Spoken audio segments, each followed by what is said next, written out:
ಉದ್ಯಮ, ಕೃಷಿ, ರಾಜಕೀಯ, ಸಾಮಾಜಿಕ ಕ್ಷೇತ್ರದಲ್ಲಿ ಸಕ್ರಿಯವಾಗಿ ತೊಡಗಿಕೊಂಡು ಮಹತ್ತರ ಕೊಡುಗೆ ನೀಡಿದ್ದಾರೆ ಕೆಎನ್ ಶಿವಕುಮಾರ್.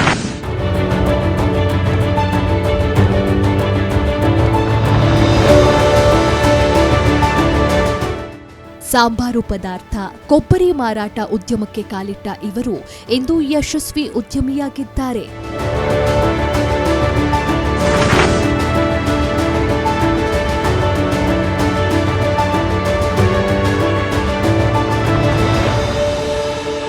ರಾಜಕೀಯದಲ್ಲೂ ಸಕ್ರಿಯರಾಗಿದ್ದಾರೆ. ವಿದ್ಯಾರ್ಥಿಗಳಿಗೆ ಆರ್ಥಿಕ ನೆರವು, ಕೋವಿಡ್ ವೇಳೆ ಉಪಹಾರ ವ್ಯವಸ್ಥೆ ಮಾಡಿ ಮಾನವೀಯತೆ ಮೆರೆದಿದ್ರು. ತಾಲೂಕು ವರ್ತಕರ ಸಂಘದ ಅಧ್ಯಕ್ಷರಾಗಿ, ಬಿಜೆಪಿ ಯುವ ಮೋರ್ಚಾ ಅಧ್ಯಕ್ಷರಾಗಿ ಸೇವೆ ಸಲ್ಲಿಸಿದ್ದಾರೆ.